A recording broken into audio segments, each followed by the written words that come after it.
Hi, I'm Robin Gully. I'm John Justin. We are your Ward 2 council people here to give the council recap for the 27th of April, 2026. We've decided this might be a quick one, so that means you'll probably be here for 30 minutes. Just kidding. Should never say that. So we started out tonight with open council work session, and we had a discussion of zoning use. It was an interesting discussion. I will say there's not a lot to sort of recap about it, but if you are interested in zoning and how we zone in the city, it's worth going back to the open council work session to look at it.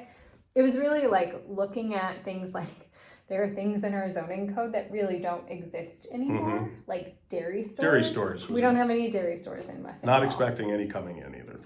And then looking at we had some things that were allowed in both in both business districts and industrial, and we sort of considered, is it worth it to keep them zoned for, in both of those locations, or is that not a good use of, The one thing that I think might be germane, because I think that it's something that probably came from a different concern earlier, was conditional use permits for used merchandise stores.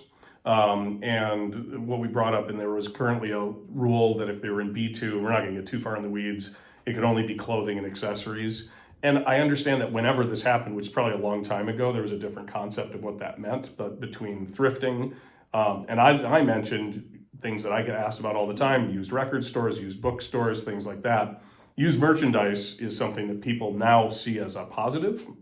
And in fact, there are communities that really push the idea of that, environmentally good reuse concept of not taking things and then throwing them away. So we did expand that a little bit because I think we do want to encourage creative, valuable things like the ones I mentioned. Another one I mentioned is the proliferation of used board game stores that will actually also have events and things like that, which are extremely popular and something that people really enjoy having in their community. So sometimes you open up the rules because things have changed. You might remember there was moratorium on piercing and tattoo shops that was obviously very old in the modern day. Most people don't really care if there's a piercing shop. It's not a biker hangout or whatever people used to think it was.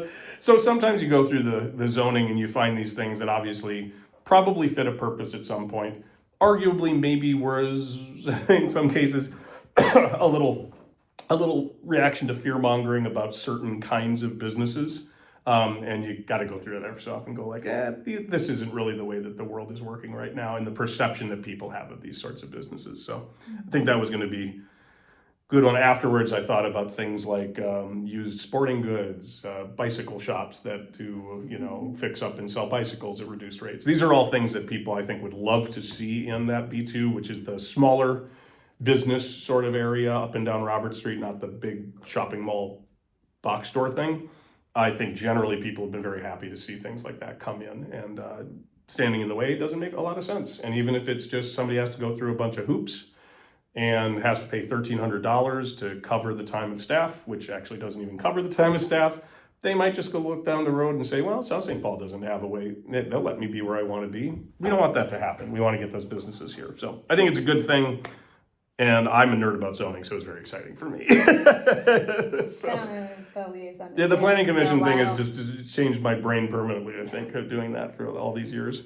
Then we had an update on our city branding. So we are really excited to see some of the city branding that we've talked about for a long time now finally roll out. It hasn't been that long, but I mean, all of these things take a while to actually to go from vision to actually executing. And so this summer, I think even in the next few weeks, you're going to start to see the city rolling out our WISPs.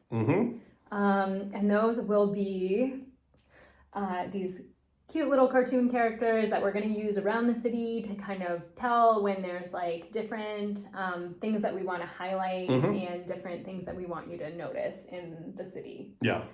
We're going to do, I think, some swag even at Explore West St. Paul Days. So that's coming up in just a few weeks, really. Wow. I know.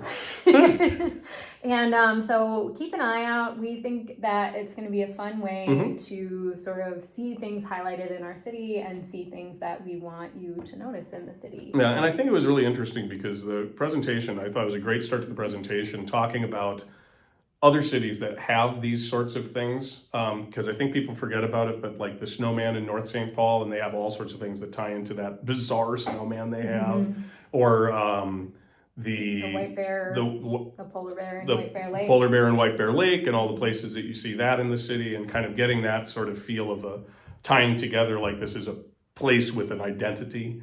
You know, the Big Boot in Red Wing, the raspberry, and wherever the raspberry is. I never remember where the raspberries are. Where that is, but the wood trolls in Detroit. Yeah. So there's a lot of examples of where this, when you see it, you know, when you look at it in abstract, this mascot sort of branding concept might, for some people, be like, oh, is that really something that anybody's going to care about? But when you see what happens with cities that have it, I think it does start to change things over. And, you know, if nothing else, look at a sports team and what can be done with that, and the mascot importance of, you know, talk to somebody about Gritty from the East Coast. They'll tell you all about mascot importance.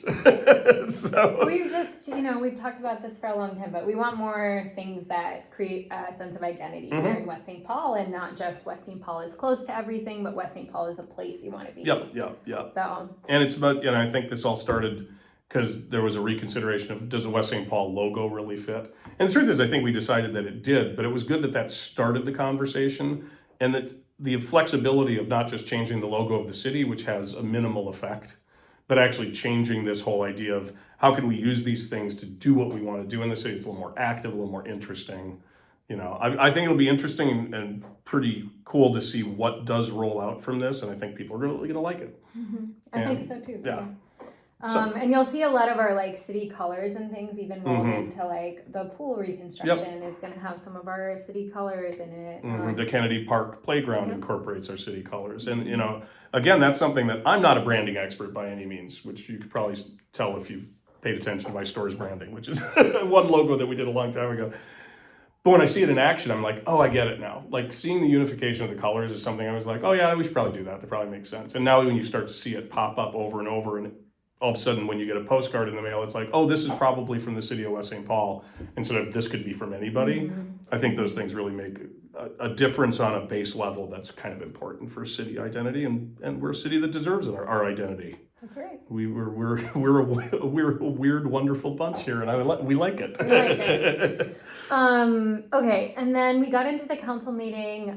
We started by talking about the site plan for 232 Lothenbach. Not a lot to say. It's in our industrial area, but they're reinvesting in the building, and we think that's great. Yeah, absolutely. And I've often said that industrial is one of those things that isn't as noticed, I think, because it's not a new restaurant, a new this, a new that, a new store. But boy, the backbone of investment in our city, there is a lot going on in those industrial complexes. Their contribution to our tax base is huge. And we quietly have some extremely large companies that operate out of West St. Paul. And I think a lot of people don't realize that. So for me, the industrial area kind of seemed neglected for a while, and seeing a lot more action. A lot of those business buildings have been just stagnant for a long time. We've seen a lot of reinvestment, both in expansions of buildings, which this is, but also refreshes of the exterior, which I think has been noticeable. If you know, Navy Island did a huge thing with all of their buildings, and if you drive past it, you see it for sure. And so I think it's often not top of mind because it's not the thing that you get to shove out there and do a ribbon cutting at. We probably should do more of them at the industrial area, but they're also incredibly good employers. To go. Yeah. And that's the other thing. These are high paying jobs, generally higher paying than retail, higher paying than food. And that's another thing. And often a lot of those workers do come from here and spend their money here. And even if they don't come from here, they might spend their money at our shops. So it's a really good investment in the city in a lot of ways. And we really need to pay attention to it because we don't have a huge industrial area. So we need to really maximize what we can do for the good of the city in that area. And things like this help because it makes somebody else look at, well, maybe I should do it. Maybe I should do it. And it keeps people from leaving, because if I can expand here, then I stay here. If I can't do it, or we stand in the way of an expansion or a refresh, then they start looking elsewhere. We don't want that. So anyway, good news. That's the short version. Then we talked about a rental licensing review. We're not gonna talk about it tonight, but you're welcome to go and watch it in the council meeting. And then we talked about an ordinance amendment, expiring CUPs. Yeah, I'll take this one because it's a big one for me. Yeah. So right now, conditional use permits, once they're attached to a building, stay with the building. That's the way that we've done it up until now. And so, for example, Booze Mart was used. Booze Mart, which has not been here for a long time, is now the Planet Fitness. That building still, somebody could move a liquor store in there tomorrow if they wanted to. And that's not that that's a bad thing or I'm against liquor stores, but we're going to change it so CUPs, if the business stops doing what they're doing and a year elapses and another similar conditional use business doesn't move in there, it takes the CUP away, which is good for revitalizing things where maybe there's something that's somewhere where it doesn't fit so much anymore. And now you can have it reimagined to something that fits better in that area. We've seen a lot of changes on Robert Street in particular. And some of those lingering CUPs could keep that area stagnant, could make it so it's easier to just drop the same thing in there over and over and over again. But it might be cooler stuff and more interesting stuff and better uses for that space. So I can tell you from the Planning Commission standpoint, they're going to be very happy about this. Because the number one question whenever we do a conditional use permit is, well, this sticks with the building. And even if we like this person who wants to do this concept here, what if they leave and 5 years down the road, somebody comes in, doesn't fit the concept, doesn't have the community-minded aspect, doesn't seem to be participatory, and they could just go in and do whatever that thing, no matter what, without any oversight. So I think it's going to be a really good thing for the city, and it's going to make it a lot easier to allow some of the CUPs that might be like, this is a great way to do this, but I don't know that somebody else would do it the right way. This allows people to be a little more adventurous of, let's give it a shot. If it fails, we're not stuck with this forever. Which we talk about a lot when We do. consider CUPs. Yep. I feel really good. It gives us a about that little too. more freedom to go get a little out there and allow for some more unique things to come in that aren't a tested concept without being stuck with the possibility that you've got something that isn't a great fit, and now you're never going to be able to stop it from happening. So, the last thing was we adopted Title 11 of the St. Paul Legislative Code, which was apparently required by St. Paul Regional Water about 20 years ago, and is already the way that we operate. Yep. But we got a notice saying that we need to update our ordinance. And one really important part of that is other cities have just gone, well, we'll just, anytime they change Title 11, I'm not going to pretend I know what Title 11 is. I don't. But it's non-controversial. But any change that St. Paul did, some cities have been, well, whatever St. Paul does, we're going to do the same thing.